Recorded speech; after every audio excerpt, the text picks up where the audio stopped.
And it's Marianne Dirupo now starting out match number 2. She's taking on Tammy-Turner, our number 3 qualifier. Marianne's lane breakdown. Even on the strikes, see the 1 spare and the 1 split, so really she's pretty close. 8 strikes in that match. As she shot 243 to defeat Carolyn Dorn to 226. Opens up almost like she finished. Yeah, really she's lined up on both lanes. That split came early on when she was still getting comfortable, so she has a good shot. And she's making good shots. Our reigning Rookie of the Year from West Palm Beach, Florida, Tammy-Turner.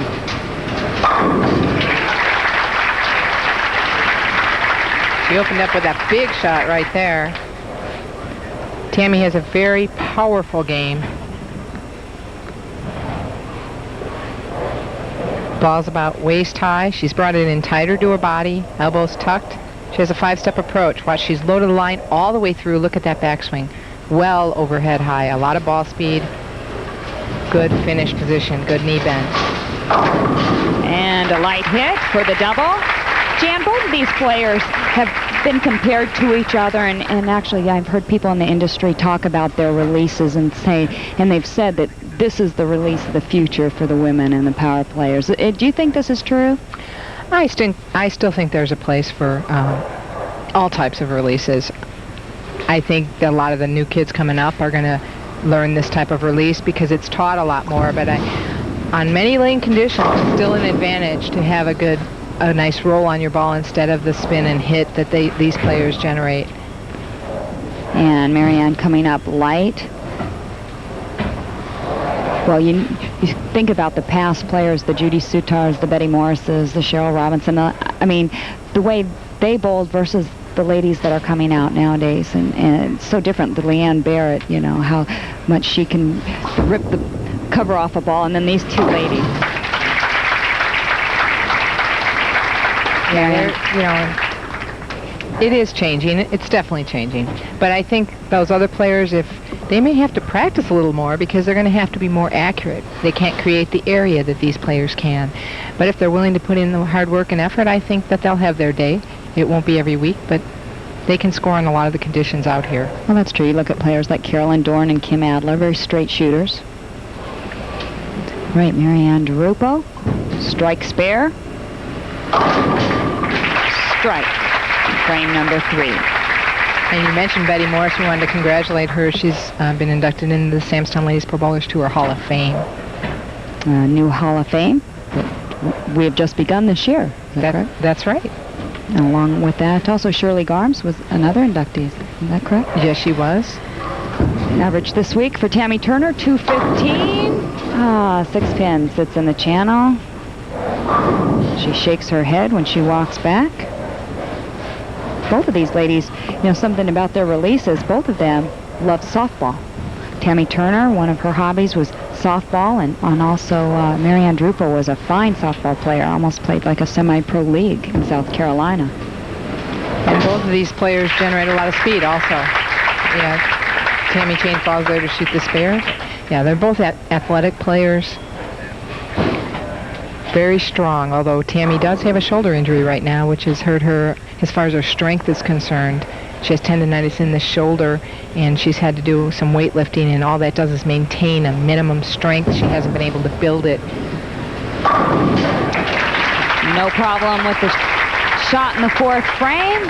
Tammy-Turner still with the lead. We'll be back the rest of match number 2 right after these messages. We're back. I'm Leila Wagner along with Jan Schmidt. Marianne Dirupo is now up in frame number 4. She's working on a strike. And she doubles, and she takes the lead by just 1 pin. And our sideline reporter, Dana Miller-Mackey, is about to get up close and personal with Carolyn Dorn. We're here with Carolyn Dorn. And Carolyn, I'd like to ask you about the board that fell during your match. That's pretty controversial. How do you feel about it? I'm laughing just thinking about it. You know, I was nervous enough because I didn't feel real confident this week. And, I didn't like sitting there a few minutes. I still made 2 good shots, but I was wondering if the ruling was correct or not. I wasn't sure if she should have bowled it over, so never know. Well, you bowled a great game, and can we ask you about when the big wedding with millionaire PBA player Dale Ballard's going to be? First of all, I want to know where all that million is. Second of all, it's going to be either in April or June of '96, as soon as we can figure out one weekend that neither one of us bowl. Back to you, Liliana. As we talked about her bowling schedule, you heard it.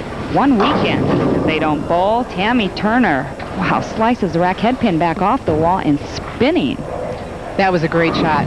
Ball was finishing really hard. You hate to see it, but those kind of breaks unfortunately do happen. And that would have given her the lead back by 9, but it doesn't happen. You can see she defeated Marianne Dirupo 196 to 178. Tammy coming back off the approach. And she saw some movement to her side.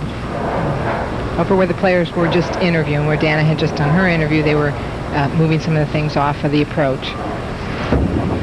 Going straight at it. Appeared to shake her up a little bit.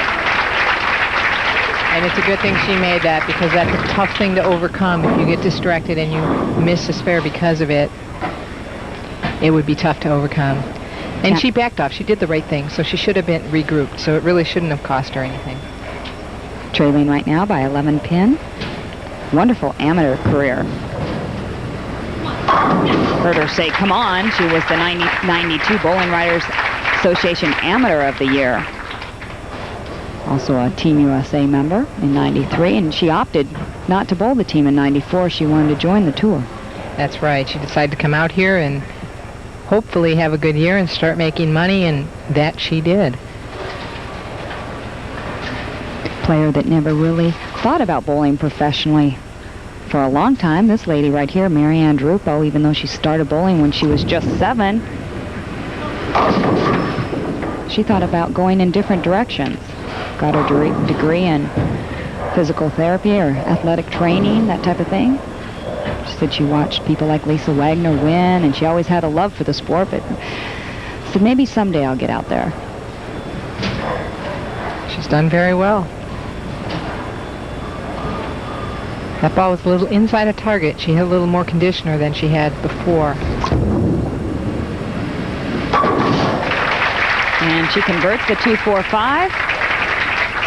Very close match between two very young and talented players, both former, well, Marianne, the former Rookie of the Year, and Tammy-Turner, the reigning Rookie of the Year. Marianne right now leading by just 8 pins.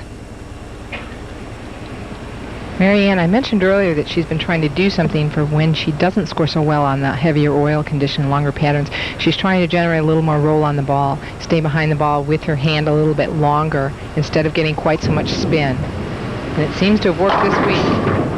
Oh my. Whoa, bad break, ripping 7-10. Tammy-Turner is looking. What do you think she's thinking? Tammy's thinking, wow, that's a huge break for me. I mean, you have to think that if you're sitting there. Look at this shot. It's going to come in about half pocket. It's actually a light 7, the 5 blew across. 6-pin tapped the 10, but didn't knock it out. Actually, a half pocket 10-pin and a light 7 at the same time. It's a horrible break in bowling. All right, she now does not hold the lead. It's Tammy-Turner's lead by just 4 pins. We'll be back with the rest of match number 2 after these messages. Tammy-Turner leading by 5 pins, working on a strike, can make it 15 right here. Whoa.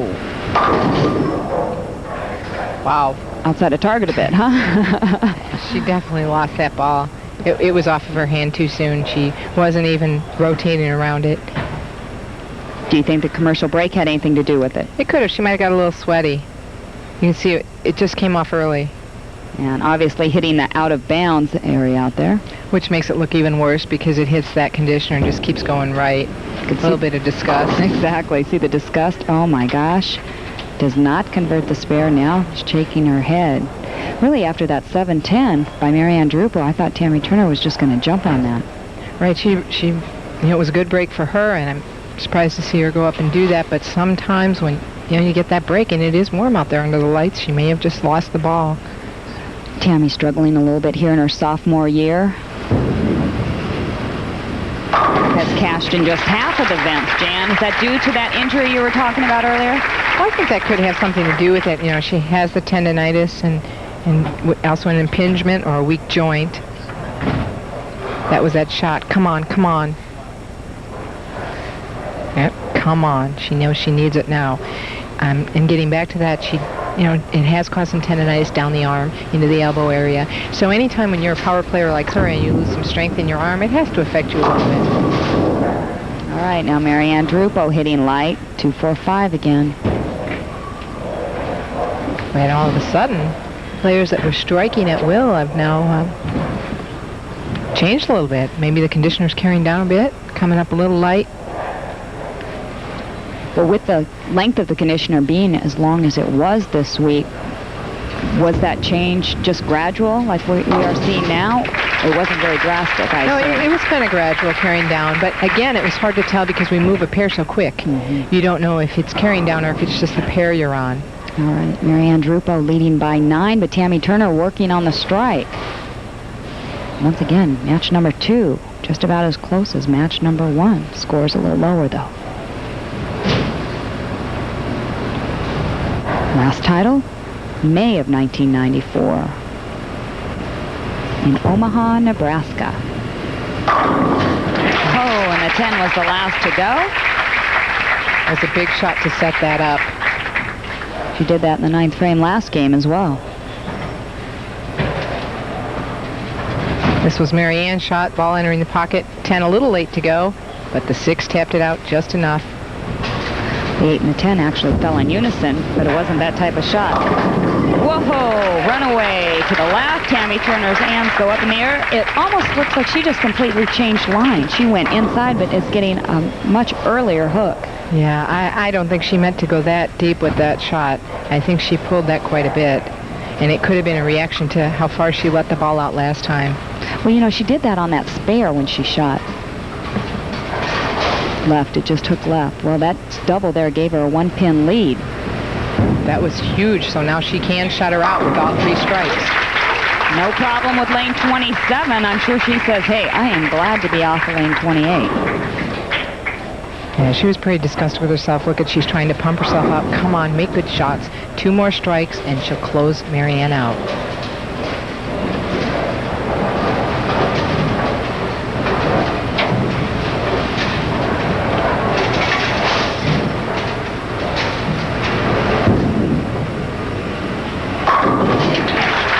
And just one more.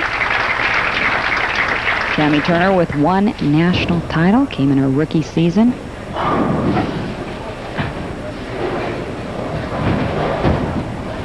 That's Tammy's last shot. Not quite finishing hard, but the 6-pin took out the 10. Yes. Great reaction.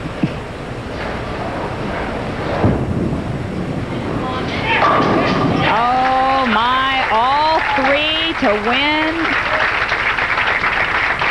What a finish, Jan. We just saw her go a runaway, Brooklyn, and she just packed the last 3 shots. Was 27 that much better of a lane for her than 28? I really don't think so. I think she just made 2 really bad shots on lane 28 the last 2 times up, and I think she got herself together and made the best shot she could make.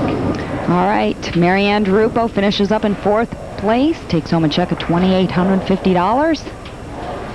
Marianne wanted to say hello to her mom, Rosemary, and glad she's doing better from her back surgery. All right, converts the 4-7, but it's all over for this lady as Tammy-Turner will move on for match number 3, but it'll be Jan with a special guest when we come back.